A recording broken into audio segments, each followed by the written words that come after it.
오늘 하나님께서 우리에게 주시는 말씀은 구약 성경 호세아 1장 3절에서 5절까지의 말씀입니다. 구약 1256쪽입니다.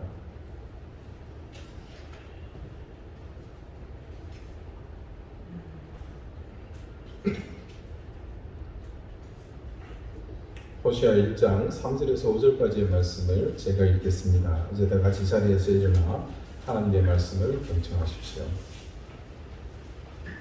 이에 그가 가서 디블라임의 딸 고멜을 맞이하였더니 고멜이 임신하여 아들을 낳으매 여호와께서 호세아에게 이르시되 그의 이름은 이스르엘이라 하라.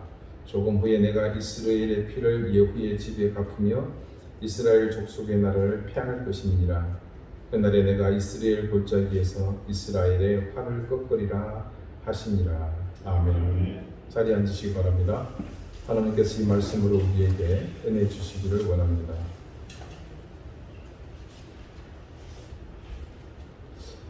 지금 일본 도쿄에서 우여곡절 끝에 2020 하계올림픽이 진행되고 있습니다. 코로나 팬데믹 상황에서 심지어 개최국 당사자인 일본에서조차 국민들이 원하지 않는다는 의견이 지배적인데도 중요한 결정을 이미 내렸어야 함에도 어떻게 보니까 IOC하고 일본 올림픽 조직위원회가 서로 공을 떠미는 듯한 그런 모습을 보면서 얼버무려 왔습니다. 그러다 특별한 조치 없이 그냥 시간에 떠밀려서 개최되고 만 듯한 그런 분위기입니다. 올림픽을 어쨌든 개최하려는 일본의 입장은 상당히 정치적 의도가 있었습니다. 1964년 당시 도쿄 올림픽은 태평양 전쟁의 전범 국가였지만 도리어 자신들은 원폭 피해를 받은 그런 피해자라는 프레임으로 원폭 이후 재더미가 됐지만 이만큼 재건했다는 것을 과시하는 그런 목적의 강한 올림픽이었다, 그렇게 평가합니다. 이번 올림픽도 국내외 여론과 우려를 무시하고 강행하면서 이번 올림픽을 통해 10여 년 전 후쿠시마의 원전 사고의 오명을 이 올림픽을 통해 완전히 씻고자 하는 의도를 눈에 보일 정도로 여기저기서 표출했습니다. 그래서 직간접적으로 영향을 받을 수밖에 없는 우리나라와 인근 국가들이 그렇게 줄기차게 항의를 했지만 주최 측은 행사 내내 선수촌의 식단에 보란듯이 후쿠시마산 식자재를 사용한 식단 제공을 강행하는가 하면 원전 사고지 후쿠시마를 어떻게든 국제사회에 안전지대로 홍보하려고 열을 올리고 있는 모습을 보면서 또다시 노골적인 의도를 우리가 충분히 짐작하게 됩니다. 작년부터 시작된 팬데믹으로 인해서 국제적으로 수많은 스포츠 행사들이 취소되거나 연기되고 있습니다. 서로 하더라도 무관중으로 혹은 제한된 범위 내에서만 실시되었습니다. 얼마 전 막을 내린 월드컵 다음으로 세계적 관심을 끄는 유럽 국가 간 축구 대항전이죠. 유로 2020. 그러니까 원래 작년에 치러져야 했는데 팬데믹으로 인해서 한 해 지난 올해 치러졌고 1년이 연기되어 개최되는 올림픽 또한 같은 경우입니다. 유럽 국가들은 나름 선진국이기 때문에 이런 팬데믹의 경험이 많았고 또 대처가 잘 되어서 일부 국가는 감염자가 지금도 나오고 있지만 마스크를 벗고 다닙니다. 후속 조치가 잘 일어난 거죠. 그래서 이번 유로 2060은 비록 1년 늦춰지기는 했지만 관중석에는 축구 팬들이 가득 들어찬 가운데 대회가 성황리에 끝날 수 있었습니다. 하지만 일본에서 개최되는 올림픽은 상황이 틀립니다. 올림픽에 참가하는 200개가 넘는 전 세계 모든 국가가 모두 유럽처럼 그렇게 방역이나 백신 공급이 원활한 곳은 아닙니다. 그러다 보니 코로나 감염 위협에 그대로 노출된 채 최소한의 조건으로 억지 올림픽을 치르고 있는 상황입니다. 뉴스에서는 연일 선수촌 내 감염자 발생, 또 선수가 감염돼서 기권하는 그런 사례들이 보도되고 있습니다. 이번 올림픽은 역대 어느 올림픽보다도 사전에 사건 사고가 많은 그런 올림픽으로 손꼽히고 있습니다. 특히 우리와 이웃한 나라로서 과거 식민지배에 대한 앙금이 사라지고 있지 않는 그런 시점에 정치색을 배제해야 하는 올림픽 정신을 비웃기라도 하듯이 일본은 의도적으로 자국의 홍보 지도에 독도를 표기함으로써 우리 국민의 공분을 샀습니다. 국제올림픽위원회 IOC는 이런 사실에 대해서 우리나라에서 개최되었던 평창 동계올림픽 때 한반도기의 독도 표기와는 다른 잣대를 갖다 댐으로써 불공정한 태도를 보여서 더 비난을 받고 있습니다. 그런 와중에 역대 올림픽 개최국에서는 한 번도 경험해보지 못한 익숙한 말이죠. 그런 사건들이 개막 직전에 일어났습니다. 도쿄올림픽 개회식을 하루 앞둔 22일 도쿄올림픽 패럴림픽 조직위원회는 도쿄올림픽의 폐막식 제작 연출팀에서 쇼 디렉터, 굉장히 중요한 직책이죠. 그걸 맡은 고바야시 겐타루를 해임한다고 발표했습니다. 이유는 과거 이 고바야시가 2인조 개그 콤비로 활동하던 초기에 만들어진 동영상 속에 꽁트 일부가 최근 온라인에서 재조명되면서 논란이 확산됐기 때문입니다.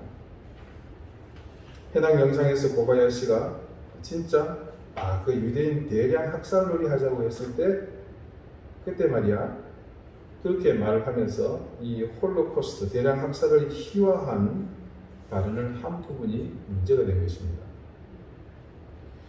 23년 전에 일어난 일이긴 하지만 이 대량 학살을 놀이에 비유하는 것이나 특히나 이것을 개그 소재로 삼은 것 등 모두 문제가 있다는 비판이 나온 겁니다. 그리고 이것은 SNS를 통해서 빠르게 퍼졌습니다. 매우 부적절한 내용입니다. 특히나 미국에 본사를 둔 국제유대인 인권단체 사이먼 비젠탈 센터가 이 사실에 대해 그런 홀로코스트로 사망한 유대인 600만 명의 기억을 모욕했다라고 비판함으로써 국제사회는 초미의 관심을 가지게 됩니다.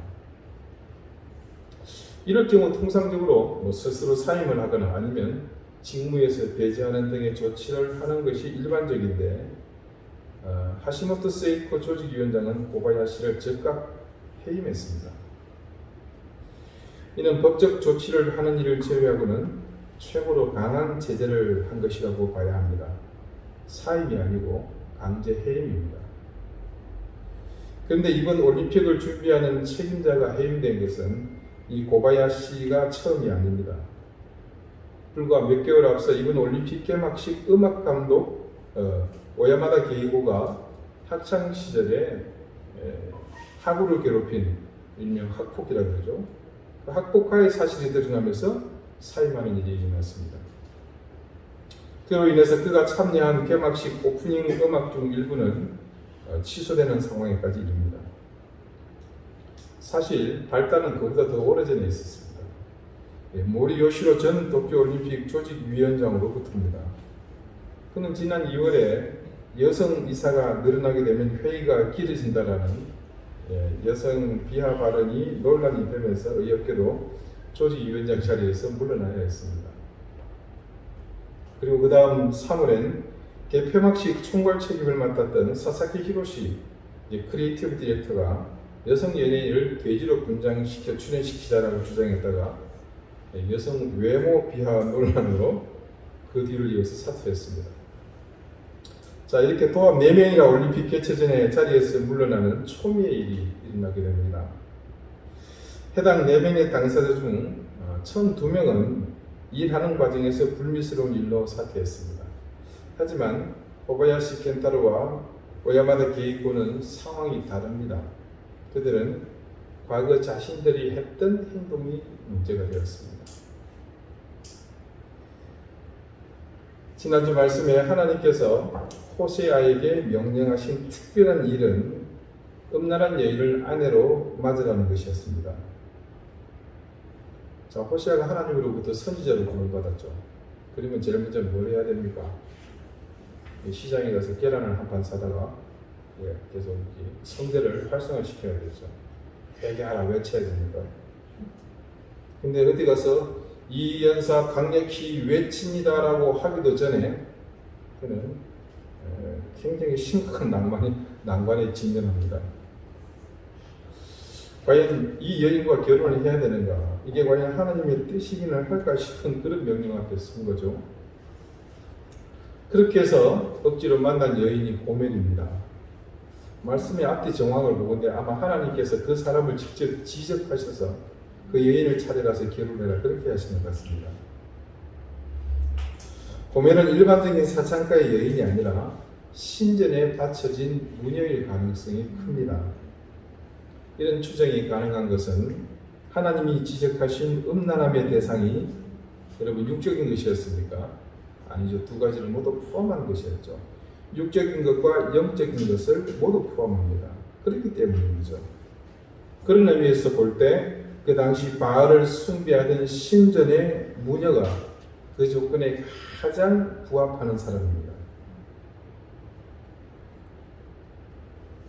자, 이후 이 고멜이 다시 부부 관계를 파탄시키는 일을 벌이는 것을 두고서 하나님의 마음을 드러내주신 것을 본으로 하면 이 고멜이 단지 욕정을 못 이겨 다른 남자를 만났다기보다는 바알의 신전에서 이전의 행실을 다시 반복하게 된 상황을 이야기한다고 보는 것이 그 합리적일 겁니다.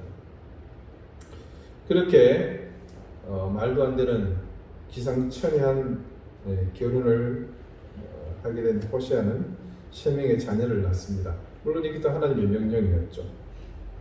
성경은 그 자녀들의 이름을 각각 이스라엘, 암미, 루하마라, 집도로 하나님께서 친히 장명까지 해주셨습니다. 오늘 본문 4절의 초반부가 그 사실을 이렇게 증언합니다. 첫 번째 아이를 낳았을 때죠. 여호와께서 호세아에게 이르시되 그의 이름을 이스라엘이라 하라.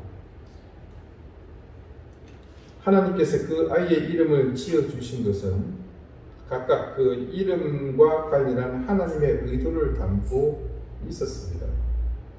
즉, 이 이름이 하나님이 선포하시고자 하는 메시지인 셈입니다. 그 메시지의 주제입니다.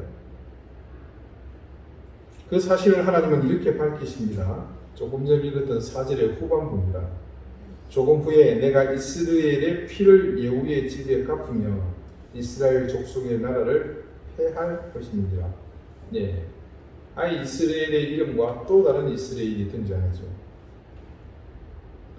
이스라엘의 역사 가운데 이 이스라엘은 굉장히 중요한 사건이 있었던 장소입니다. 여러분 혹시 이스라엘의 못된 왕들 중에 한 사람을 꼽으라면 기억나는 분 있으십니까? 네, 아합.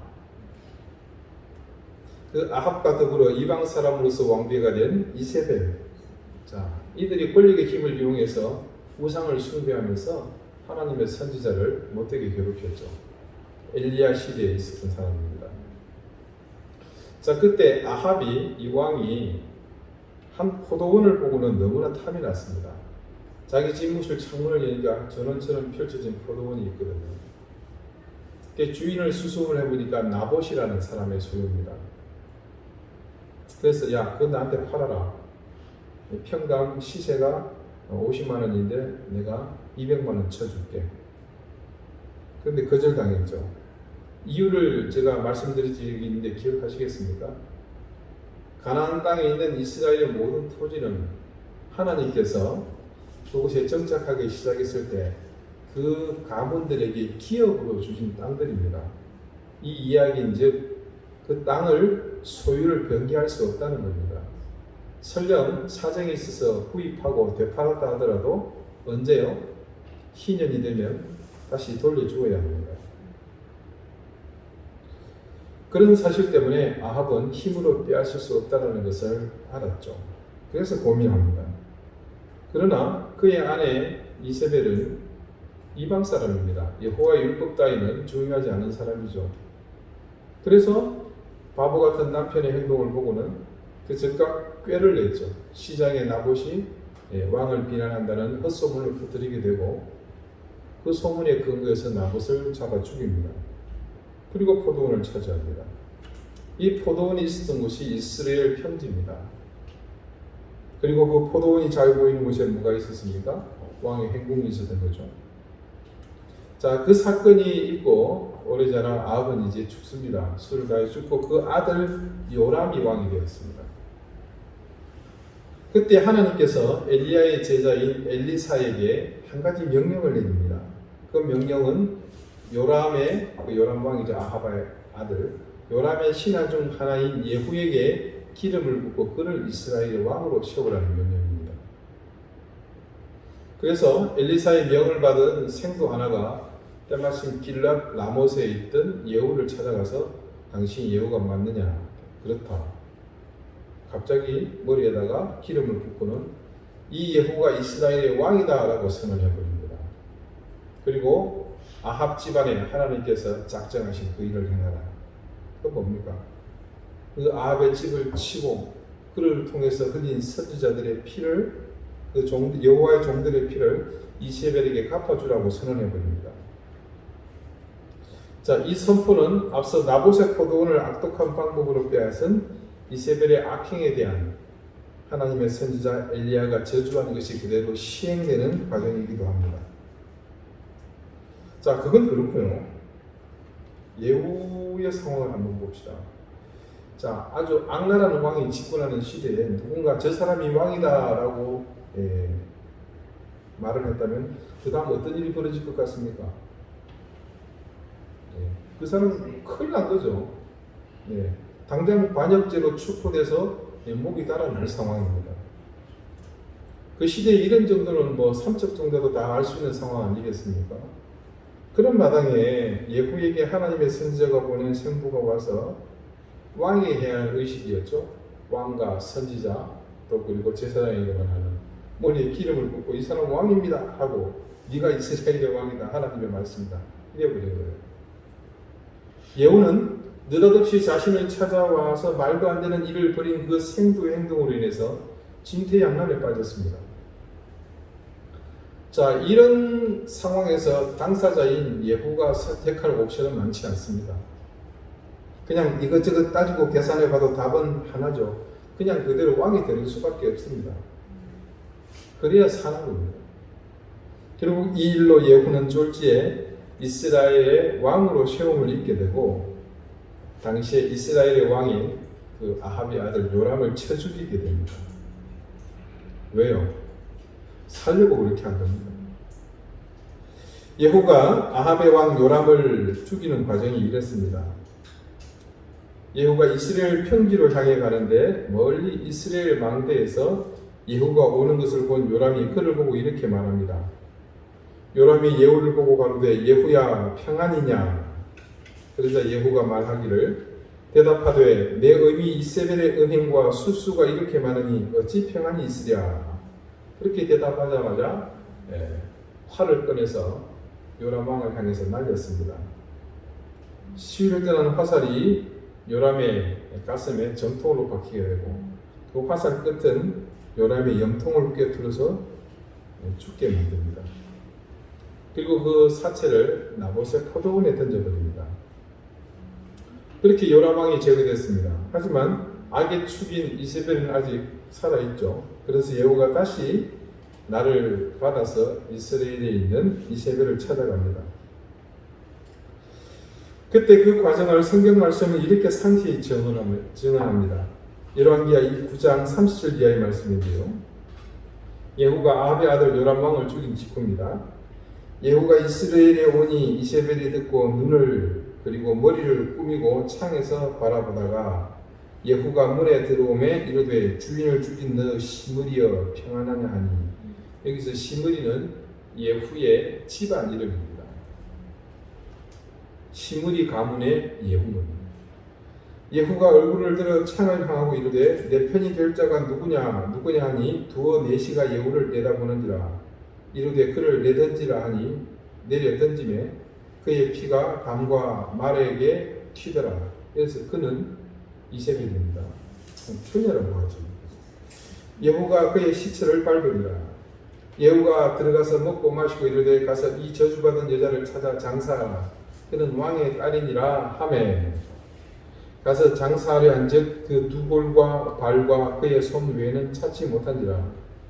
돌아와서 전하니 예후가 이르되 이는 여호와께서 그 종 디셉 사람 엘리야를 통하여 말씀하신 바라 이르시기를 이스라엘 토지에서 개들이 이세벨의 살을 먹을지라 그 시체가 이스라엘 토지에서 거름같이 밭에 있으니 이것이 이세벨이라고 가리켜 말하지 못하게 되리라 하셨느니라 하였더라. 자, 이렇게 이스라엘까지 완전히 제거한 다음 예후는 처음 이 북이스라엘을 개국한 여로보암의 집안, 오므리 가문의 왕조를 몰아내고 이른바 역성혁명을 이루게 됩니다. 자, 전주희 씨가 우리 조선의 왕조였죠. 그때 울진인가가 들어가서 왕이 된 겁니다. 제가 울진인가. 명실상부 이제 예후 왕조가 시작된 셈입니다. 혹시 여러분 집에 뭐 그런 자료가 있으시면 보십시오. 보면 오므리 왕조, 그다음에 시므리 왕조 되어 있습니다. 성이 다른 왕조가 다스렸다는 그런 얘기입니다. 그렇게 예후 왕조의 역사가 시작된 단초가 된 곳이 바로 이곳 이스라엘 편지입니다. 그렇게 이스라엘의 왕이 된 예후는 타락한 북이스라엘을 새롭게 재건할 인물로 하나님으로부터 선택받은 사람입니다. 예후는 하나님 말씀에 따라서 이스라엘에 세워진 온갖 우상들을 타파합니다. 그리고 그 중심 세력인 바알의 산당을 심지어 이 성경 말씀 그대로 옮기자면 변소로 만들었다. 화장실에 예지름이 변소죠. 이게 화장실을 만들어버린 겁니다. 대대적 계획을 펼친 거죠. 북이스라엘이 어쩌면 처음으로 하나님의 선한 뜻을 펼친 그런 왕으로 이 예후가 기록된 것이 아닐까 합니다. 하나님께서는 예후의 이런 행동을 보시고 그에게 이스라엘의 왕위를 너로부터 4대에 이어주실 것을 약속하셨습니다. 자, 여기서 질문. 그냥 잘했으면 끝까지 가게 두시지 왜 4대만 하고 마는 것인가? 4대에서 끊어진다는 것은 예후가 했던 이와 같은 일이 또 벌어진다는 얘기거든요. 역성혁명이 일어난다는 예언 아닙니까? 왜 하나님은 그렇게 겨우 4대만 이어지게 하신 걸까? 놀랍게도 이 약속이, 이 예언이, 이 선포가 오늘 이 호세아의 예언 가운데 실현될 것이라고 하나님이 말씀하십니다. 말씀에 따르면 예후가 하나님의 명을 전해 듣고 이스라엘에 산자한 바알과 우상과 산당을 모두 제거했습니다. 그런데 한 가지 빼먹은 게 있습니다. 그게 뭐냐면 이 북이스라엘의 초대왕 여로보암이 세웠던 금송아지 우상은 폐하지 않고 그냥 기념물로 사정물로 둔 것이 아니고 그걸 섬겼노라 그렇게 증언합니다. 하나님은 이 사실을 결코 가볍게 보시지 않았습니다. 그래서 그의 집안이 왕가로서의 명운이 4대만 이어지고 말 것을 말씀하셨던 겁니다. 그런데 오늘 말씀을 봅시다. 그런 예후의 업적을 기리는 이스라엘의 사건이 이제는 도리어 예후의 집에 그 피를 다시 갚겠다는 말씀으로 이어지고 있습니다. 조금 후에 내가 이스라엘의 피를 예후의 집에 갚으며 이스라엘 족속의 나라를 폐할 것입니다. 그날에 내가 이스라엘 골짜기에서 이스라엘의 활을 꺾으리라 하십니다. 자, 이 5절의 끝 이스라엘의 골짜기에서 이스라엘의 활을 꺾으시겠다라는 말씀은 곧 지금 예후 이후로 지속되고 있는 그 왕조가 곧 하나님의 심판을 받는 것을 암시하는 말씀입니다. 이스라엘의 피, 어떤 피인지 여러분 조금은 들으셨죠? 아합의 집안이 예후에 의해서 심판받았던 그때 흘린 피입니다. 그대로 예후의 왕조가 아합 집안의 가던 길로 가게 될 것이라는 말씀이죠. 결국 하나님께서 호시아의 첫 아이 이스라엘이라는 이름을 호시아에게 주신 것은 이스라엘에서 일어났던 그 사건이 다시 예후의 집안, 지금 이 왕조에 실현될 것을 선언한 그런 의미를 담고 있었던 것이죠.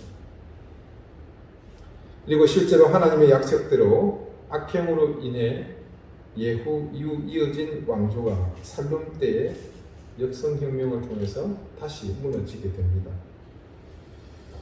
결국 하나님께서 호세아를 통해서 지금 엄탕한 여인과 결혼을 하고 그 사이에 아이를 얻었지만 그 아이가 하나님께서 이스라엘을 심판하실 명분을 이름으로 타고나게 된 데는 과거 이스라엘이 하나님의 명령을 거역하고 하나님을 배반하여 악한 길로 행했던 과거 지사가 중요한 빌미가 되었습니다.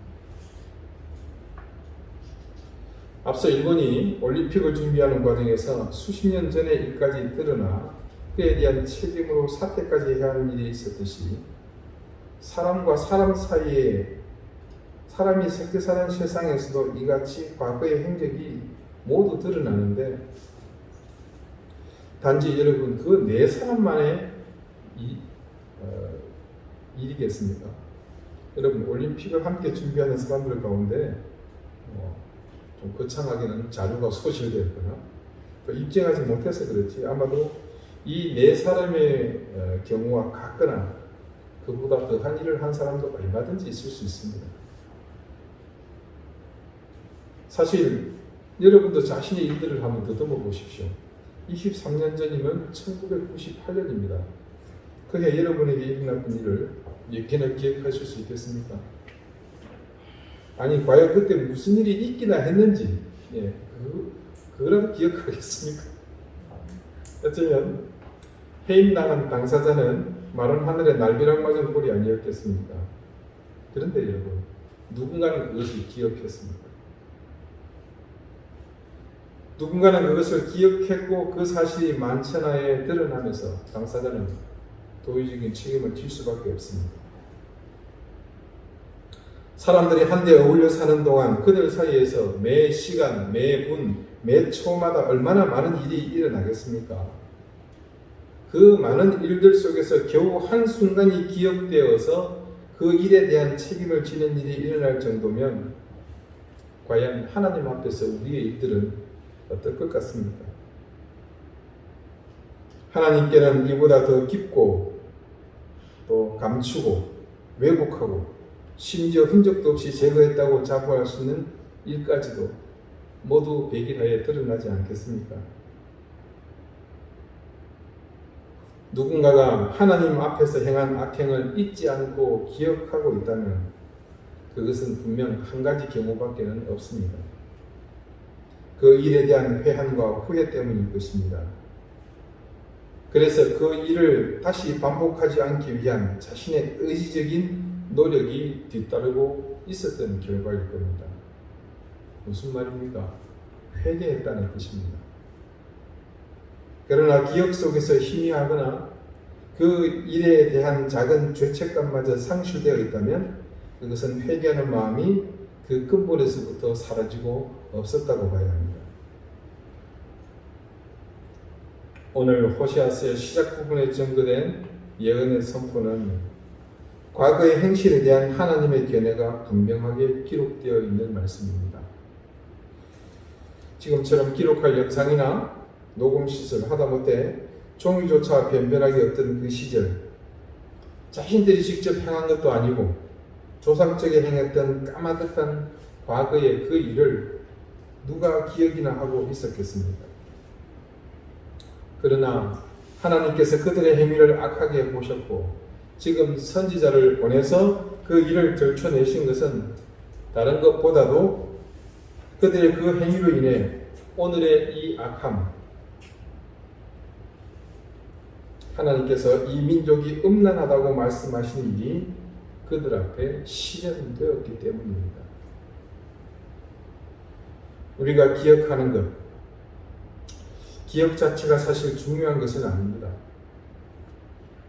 그것은 하나님께서 우리를 그렇게 창조하셨기 때문에 기억의 유무가 하나님의 처지에서는 우리의 생각과 비중이 충분히 다를 수 있습니다. 하지만 우리가 기억하지는 못하더라도 내가 저지른 일로 인해서 드러나는 열매는 결코 예외일 수 없습니다. 열매는 뭡니까?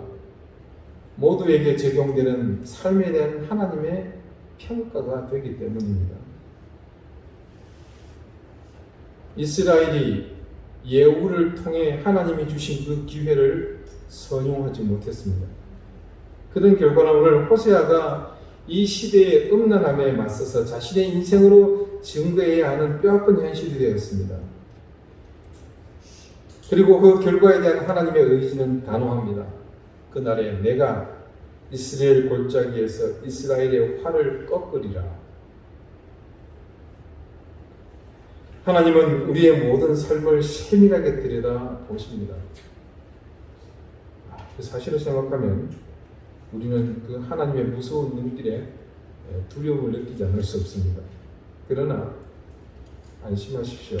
이제 하나님은 그 속에서 드러날 우리의 모든 삶을 그 당시 하나님의 기준, 모세에게 주신 율법의 기준으로 보시는 것이 아니고요, 예수 그리스도께서 우리를 대하시는 그 사랑의 눈으로 보십니다.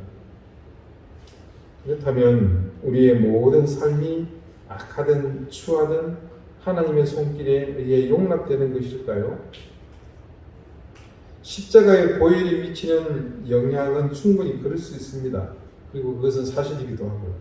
그러나 그 삶으로 인해 피치 못하게, 아니 필연적으로 드러날 우리 삶의 열매는 다른 문제입니다. 이전에 호세아가 예언하던 그 시대는 하나님의 진노가 수시로 있었는지 모르지만 오늘 우리가 죄에서 벗어나지 못해 결국 인생의 열매로 잔뜩 달아놓은 이 모든 허물은 진노 대신 우리 주님의 마음을 아프게 합니다. 그 아픔은 주님의 상심보다 우리가 마땅히 갈 길에서 벗어나 죄에 휩쓸려서 복된 인생으로 복락을 누리지 못하고 욕망에 찌들어 살아온 우리의 인생을 바라보시는 그 안타까움에서 나오는 탄식입니다. 우리는 쉽게 우리 입술을 통해서 이렇게 말하죠. 인생은 고달픔의 연속이다. 그러나 하나님의 자녀가 사는 길이 고달픔의 연속이어야 한다는 법은 어디에도 없습니다. 우리 주님이 우리에게 고달픔을 주시기 위해서 십자가 위에서 고난받으시고 피 흘려 돌아가신 것이 아니기 때문입니다. 결국 우리는 말씀이 비춰주는 길을 외면하고 불완전한 우리 생의 도구로 끊임없이 욕망의 자루를 채워 넣으려 발버둥 치던 그런 행위를 연속해서 했기에 그 때문에 고달팠던 것입니다. 이스라엘 평지는 하나님께서 타락으로 치닫던 그 시대에 비춰주신 구원의 빛이었습니다. 그러나 이스라엘은 그때 비춰진 그 빛을 따라 나서기는 했지만 결국에는 궁극적인 선택 앞에서 하나님이 아닌 금송아지를 선택했습니다. 우리도 마찬가지입니다. 하나님은 때로 우리 인생길에 이스라엘과 같은 기회를 통해 내 욕심의 도구로 개척해 나가던 내 욕망의 자루를 채우는 그 길에서 바른 길로 빛을 비춰주십니다. 그때 우리는 어떤 유혹이 있더라도 아무리 내 의지가 강하다고 하더라도 그 길에서 나에게 비춰지는 이스라엘의 기회를 놓치는 어리석음을 범하지 않아야겠습니다. 그때는 여기저기 흐트러져 분주하게 움직이는 내 인생의 도구들을 거둬들이고 하나님의 방법, 이스라엘의 은혜로 내 삶을 강력하게 핸들링해야 합니다. 근본이 죄인입니다. 그런 우리의 인생 도구들이 일궈낼 그 삶의 열마가 과연 얼마나 선하고 정직할 수 있겠습니까? 불완전한 우리의 속성상 우리가 우리 의지로 일구게 될 우리 인생은 모든 것이 죄의 열매일 뿐입니다. 그렇게 사는 인생에게는 호세아의 예언으로 책망받는 그들처럼 이스라엘의 은혜를 핏값으로 다시 되돌려 받게 되는 일이 필연적으로 나타날 수밖에 없습니다. 그래서 아름답고 선하며 향기로워야 하는 우리 인생이 고달픔과 회한으로 얼룩지게 되는 것입니다. 사랑하는 여러분, 예수 그리스도의 십자가 은혜로 구원의 은총을 누리게 되신 여러분, 이제 당장 내일부터라도 우리 앞에 다가올 이 이스라엘의 기회를 놓치지 마십시오. 우리를 사랑하시는 하나님께서는 매 순간 어쩌면 우리가 선택의 기로에 설 때마다 이스라엘의 기회를 쉼없이 주실 것입니다. 어떤 경우가 되더라도 여러분은 그 기회들을 결단코 흘려보내지 마시기 바랍니다. 어떤 순간이 되었건 내 인생의 도구에 대한 신뢰는 벗어버리고 하나님께서 비춰주시는 그 빛을 따라 나가시기 바랍니다.